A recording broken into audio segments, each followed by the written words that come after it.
Study IQ IAS, आपका selection हमारा mission.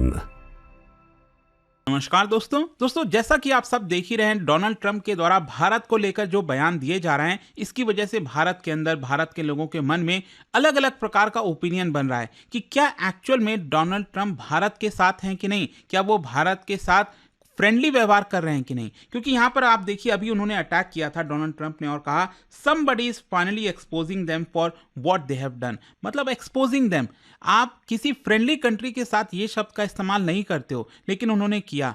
लेकिन मैं आपको बता दूं, फाइनली एक GTRI की रिपोर्ट सामने आई है जो मैं आपको डिटेल से एक्सप्लेन करूंगा, और इसके अंदर साफ साफ लिखा हुआ है that India should withdraw from all negotiations with US.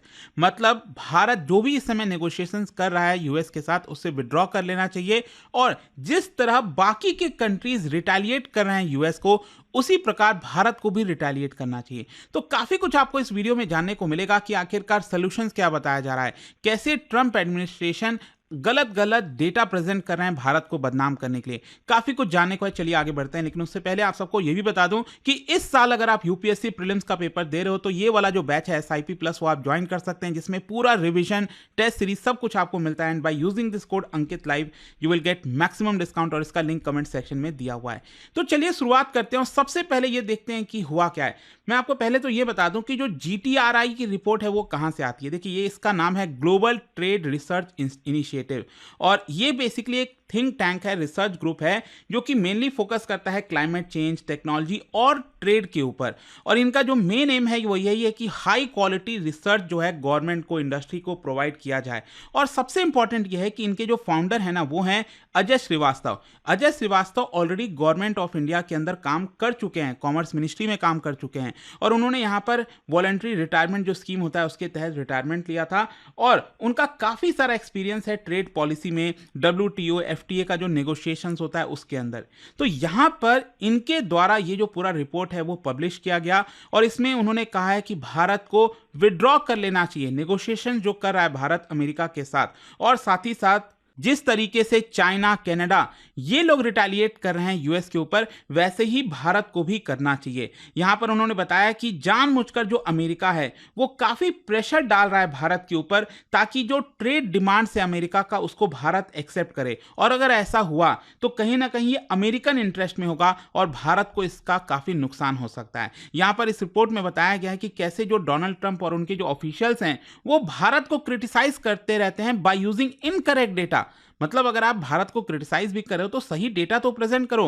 Trump is insulting India publicly using wrong data, ये रिपोर्ट में बताया गया। No balanced outcome is possible in such circumstances. तो अगर आप गलत डेटा प्रेजेंट करोगे तो क्या आपको लगता है कोई सही आउटकम इसका निकल पाएगा? एंड दैट इज वाई जो फाउंडर है अजय श्रीवास्तव, उनका कहना है कि India should withdraw from all negotiation, और साथ ही साथ यहां पर चाइना, कनाडा ये लोगों ने जो रिटेलिएटरी टैरिफ निकाला है, वैसे ही भारत भी निकाल सकता है। खैर, यहां पर सबसे पहले मैं आपको बता दूं कि जो ट्रंप एडमिनिस्ट्रेशन है उन्होंने कैसे गलत चीजें प्रेजेंट की हैं। अभी फ्राइडे को ही यहां पर ट्रंप के द्वारा क्लेम किया गया, India had agreed to cut tariffs on American import. Basically आपको पता ही होगा, जो डोनाल्ड ट्रंप है ना, वो काफी ज्यादा अपने डोमेस्टिक ऑडियंस को तवज्जो देते हैं, कैसे वो डोमेस्टिक ऑडियंस को खुश रखें। जैसे कि आपने देखा होगा, जब डिपोर्टेशन किया जा रहा था इलीगल इमिग्रेंट्स का अमेरिका से भारत, तो यहां पर बहुत सिंपल तरीके से भी किया जा सकता था, लेकिन वीडियो रिकॉर्डिंग करना, उनको चेन में बांधना, वो किसके लिए था? वो बेसिकली अपने डोमेस्टिक ऑडियंस के लिए था, दिखाने के लिए था कि देखो मैंने जो इलेक्शन में प्रॉमिस किया था, मैं इस तरह से भी करके कर सकता हूं। तो ट्रंप बेसिकली यहां पर दिखा रहे थे अगेन फिर से कि भारत मेरे प्रेशर की वजह से टैरिफ कट करने के लिए रेडी हो गया है, और साथ ही साथ उन्होंने कहा कि मैंने भारत को यहां पर एक्सपोज किया है। So this is patently incorrect. मतलब आपको समझना होगा, ये जो बातें करी जा रही हैं डोनाल्ड ट्रंप के द्वारा, रिपोर्ट में बताया गया कि ये कहीं ना कहीं इनकरेक्ट है, और जानबूझकर भारत पर प्रेशर बनाया जा रहा है। और इस समय भारत भी शांत है, भारत का भी कहीं ना कहीं फायदा उठाने की कोशिश की जा रही है। पूरी दुनिया देख रही है कि ट्रंप और उनके जो ऑफिशियल्स हैं वो कैसे भारत को नीचा दिखाने की कोशिश कर रहे हैं। सिर्फ ट्रंप की बात नहीं है, यहां पर इनफैक्ट उनके एडमिनिस्ट्रेशन में जो US कॉमर्स सेक्रेटरी हैं, उन्होंने भी कहा कि भारत को एग्रीकल्चर मार्केट अपना ओपन करना होगा। देखो ये बहुत डेंजरस हो सकता है और इसका मैं डेटा आपको अभी वीडियो में आगे प्रेजेंट करूंगा, लेकिन आपको समझना है कि भारत की लगभग आधी आबादी अभी भी एग्रीकल्चर में इन्वॉल्व है और अगर हमने अपना मार्केट ओपन कर दिया एग्रीकल्चर का तो फ्लड मतलब बाढ़ आ जाएगी एग्रीकल्चर प्रोडक्ट्स की और अल्टीमेटली हमारे जो फार्मर्स हैं उनको बड़ा नुकसान हो सकता है।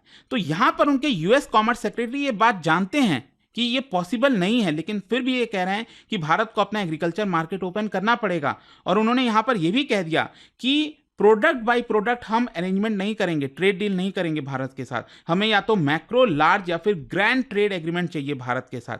मतलब अगर भारत चाहेगा कि इस प्रोडक्ट पर अभी नेगोशिएशंस ना हो, ट्रेड टैरिफ ना लगे, तो ऐसा नहीं चलेगा। ये यूएस के कॉमर्स सेक्रेटरी कह रहे हैं। तो क्वेश्चन यही है कि ये भारत के लिए इतना बड़ा चिंताजनक क्यों है। देखो जीटीआरआई की जो रिपोर्ट है उसमें बताया गया कि एक कॉम्प्रिहेंसिव ट्रेड डील जो है वो कहीं ना कहीं यूएस के साथ किया जा सकता है।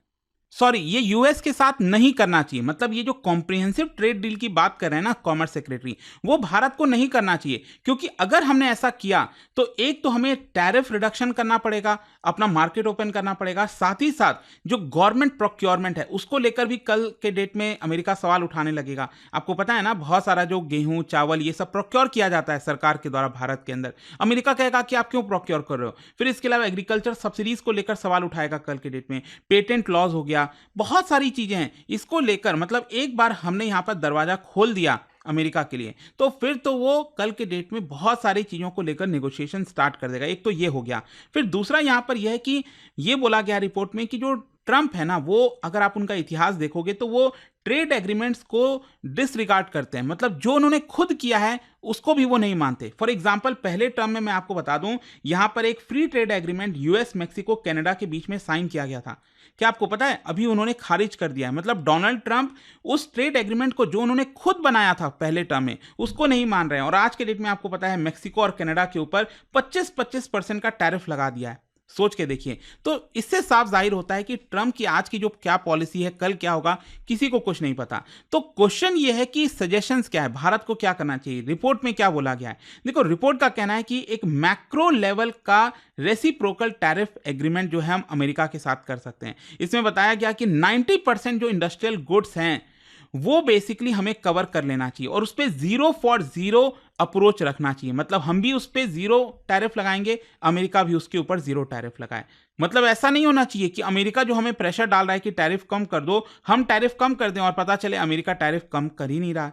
लेकिन इस रिपोर्ट में बोला गया है कि कुछ जो ऐसे सेक्टर्स हैं जो काफी सेंसिटिव हैं उसमें हमें टैरिफ कम नहीं करना चाहिए। जैसे for example agriculture, passengers car, इस तरह के और भी कई सेंसिटिव सेक्टर्स हैं उसके ऊपर हमें टैरिफ कम नहीं करना चाहिए। मतलब अगर हम ऐसा किए ना तो बहुत मुश्किल आ सकती है। फॉर एग्जांपल अगर हम ऑटो सेक्टर की बात करें, यहां पर 1/3 ऑफ, मतलब आप समझिए हमारे मैन्युफैक्चरिंग जीडीपी का 1/3 कंट्रीब्यूशन अकेले ऑटोमोबाइल सेक्टर का है। जैसे कि फॉर एग्जांपल मैं आपको बताता हूं, यहां पर बोला गया है कि 1980s में ऑस्ट्रेलिया ने भी यही मिस्टेक किया था। ऑस्ट्रेलिया ने यहां पर अपना जो टैरिफ है वो 45% से गिराकर 5% कर दिया, जिसकी वजह से ऑस्ट्रेलिया की जो कार इंडस्ट्री है वो पूरी कोलैप्स हो गई। तो जस्ट इमेजिन करके देखो हमारे देश के अंदर जो ऑटोमोबाइल इंडस्ट्री जो काफी स्ट्रांग है, इनफैक्ट अच्छी अच्छी कंपनीज हैं, वो कितना बड़ा खतरे में आ सकती हैं। India exported less than $13 million of passenger cars. अगर मान लो कल के डेट में अमेरिका हमारे गाड़ियों के ऊपर टैरिफ बढ़ा देता है तो हमें कोई ऐसा उससे बहुत नुकसान नहीं होगा, लेकिन हम अगर यहां पर टैरिफ कम कर देंगे तो हमें बहुत नुकसान होगा। यह समझने वाली बात है। तो ये तो हो गया ऑटोमोबाइल की। What about agriculture? एग्रीकल्चर तो हमारे लिए सबसे ज्यादा सेंसिटिव मुद्दा है, क्योंकि आप समझिए 700 मिलियन पीपल, अभी भी लगभग जो है आप समझिए 70 करोड़ लोग एग्रीकल्चर सेक्टर के ऊपर डिपेंडेंट है। और अमेरिका में अगर आप देखोगे तो सिर्फ 7 मिलियन लोग, मतलब कहां हमारे 70 करोड़ लोग और उनके सिर्फ 70 लाख लोग डिपेंडेंट है। मतलब ये लाइवलीहुड का सवाल है रादर देन ट्रेड कंसर्न। तो हमारे लिए तो एग्रीकल्चर सेक्टर तो ओपन हो ही नहीं सकता, ये तो कोई सवाल ही नहीं है। लेकिन उनके कॉमर्स सेक्रेटरी दबाव बना रहे हैं कि हम अपना एग्रीकल्चर सेक्टर ओपन कर दें। और जहां तक सवाल है कि क्या भारत ज्यादा टैरिफ लगाता है यूएस के एग्रीकल्चर प्रोडक्ट्स के ऊपर, तो ऐसा नहीं है। अगर आप top US agriculture export to India अगर आप देखेंगे तो ऑलरेडी हमने टैरिफ काफी कम कर रखा है। फॉर एग्जांपल एलिमेंट्स की बात करें, हर किलो पर सिर्फ 35 रुपए का टैरिफ लगाते हैं, मतलब सिर्फ 5% टैरिफ हम एलिमेंट्स के ऊपर लगाते हैं। पिस्ताचियोज की बात करें तो 10% टैरिफ, इथाइल अल्कोहल पर सिर्फ 5% का टैरिफ। तो ये टैरिफ कोई बहुत ज़्यादा नहीं है।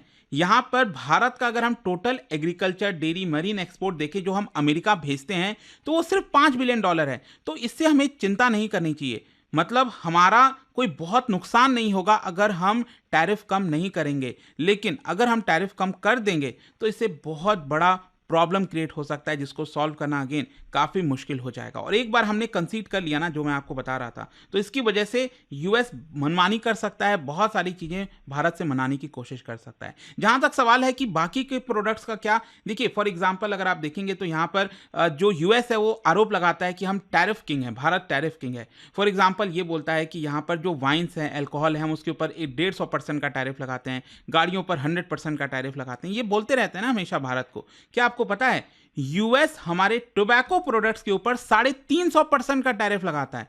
हमने तो आज तक कभी यूएस के ऊपर इतना टैरिफ लगाया ही नहीं। तो यहां पर ओवरऑल अगर आप ट्रेड देखोगे, टर्म्स ऑफ ओवरऑल ट्रेड, तो वेटेड टैरिफ जो है यूएस गुड्स के ऊपर, वेटेड की मैं बात कर रहा हूं, तो वो हम यूएस के मुकाबले 4.9% ही ज्यादा टैरिफ लगाते हैं। तो यहां पर यूएस का बार बार ये कहना है, क्योंकि वो लोग बार बार क्या करते हैं, मिस रिप्रेजेंट करते हैं ट्रेड फिगर्स को। फॉर एग्जांपल ट्रंप ने यहां पर यह क्लेम कर दिया कि $100 बिलियन का डेफिसिट है अमेरिका और जो है भारत के बीच में जो ट्रेड होता है। कैसे हो सकता है ये? जस्ट इमेजिन करो, हमारा टोटल ट्रेड ही यहां पर $129 बिलियन का है। तो ट्रेड डेफिसिट एक्चुअली $45 बिलियन का ही है, लेकिन ट्रंप बार बार बोल देते हैं पब्लिकली $100 बिलियन का डेफिसिट है। ऐसा नहीं है। ट्रंप कह देते हैं कि हार्ले डेविडसन के ऊपर हम 100% टैरिफ लगाते हैं। सच्चाई नहीं है, क्योंकि पहले 50% लगता था, बात सही है, लेकिन अभी जो बजट आया, निर्मला सीतारमण जी ने पेश किया था, उसको हम घटाकर 30% कर चुके हैं ऑलरेडी। तो ये काफ़ी पेनफुल है कि यहाँ पर यूएस बार बार मिस रिप्रेजेंट करता है और हमारी तरफ से कोई जवाब नहीं दिया जाता। हमारी कोई इंडस्ट्री एसोसिएशन जो है वो यूएस को काउंटर नहीं करती। तो ये एक बहुत बड़ी चीज है। तो कंक्लूजन क्या निकलता है? कंक्लूजन यहां पर यही है कि एक ऐसे समय जब बहुत सारे देश जो हैं ट्रंप के ट्रेड पॉलिसीज के खिलाफ खड़े हो रहे हैं, तो भारत को भी कहीं ना कहीं उस दिशा में जानी चाहिए। देखो, ये सारी चीजें अगेन इस रिपोर्ट के अंदर बोली गई हैं, GTRI की जो रिपोर्ट है उसके अंदर बताई गई हैं। आप क्या सोचते हो इसको लेकर? क्या ये जो रिपोर्ट में सुझाव दिए गए जो मैंने आपको बताया, क्या ये ठीक है? क्या भारत को इसी दिशा में जाना चाहिए, या फिर हम एक मिडिल पाथ चूज कर सकते हैं जो अभी हमारा चल रहा है कि हम रिटेलिएट नहीं करेंगे, हम शांति से चीज़ों को देखेंगे, ऑब्जर्व करेंगे, क्योंकि कल के डेट में क्या हो जाए क्या नहीं पता नहीं। तो भारत सरकार सही कर रही है क्या है? Let me know in comment section. And जाने से पहले आप सबके लिए एक इंटरेस्टिंग क्वेश्चन, क्या बता सकते हो ट्रेड टू जीडीपी रेशियो ये बेसिकली क्या इंडिकेट करता है? इन सब में से आपको बताना है, और इसका जो राइट आंसर आप सब जानते हैं मेरे इंस्टाग्राम पर तो मिलेगा ही, वहां पर अगर आप नहीं हो कोई बात नहीं, टेलीग्राम से ले सकते हैं इसका सही उत्तर। मैं कई सारे जो MCQs हैं वो यहाँ पर स्टोरीज में डालता रहता हूँ। अगर आपको PDF है तो टेलीग्राम पर आइए, अलग अलग सोशल मीडिया पर आप जुड़ पाओगे। और जैसा मैंने आपको बताया, अगर आप UPSC की तैयारी कर रहे हैं, you can use this code Ankit live to get maximum discount. दोस्तों, यूपीएससी एस्पिरेंट्स हो या बनने वाले हो, मेरे पास है आपके लिए एक game changing opportunity, study IQ का नया संपूर्ण बैच। सोचिए, एक कॉम्प्रिहेंसिव प्रोग्राम जिसमें मिलेगा सब कुछ, टॉप एजुकेटर्स के साथ 1000+ आवर्स की लाइव क्लासेस, पर्सनलाइज्ड मेंटरशिप और हैंड रिटन नोट से लेकर PRP, MRP जैसे इंटेंसिव प्रोग्राम्स तक। और बात स्कॉलरशिप्स की करें तो प्रीलिम्स क्लियर करो, पूरा फीस रिफंड पाओ। टॉप परफॉर्मर्स के लिए हर मंथ 11,000 रुपीज का कैश रिवॉर्ड। सिल्वर, गोल्ड या platinum, choose the plan that fits your needs. X secretary Anil Swarup जी खुद गाइड करेंगे आपको इस जर्नी में। स्टडी IQ पर 2 करोड़ इंडियंस का ट्रस्ट है और अब संपूर्ण बैच के साथ आपका UPSC ड्रीम भी होगा अचीव। आपको करना क्या है? कमेंट में दिए गए संपूर्ण बैच के लिंक पर क्लिक करें and once you click on buy now, आप देख सकते हो डिस्काउंट कोड्स। वहां पर टाइप कीजिए अंकित लाइव एंड आपको मिलेगा सबसे lowest price and your IAS journey starts here. Study IQ IAS, आपका सिलेक्शन हमारा मिशन।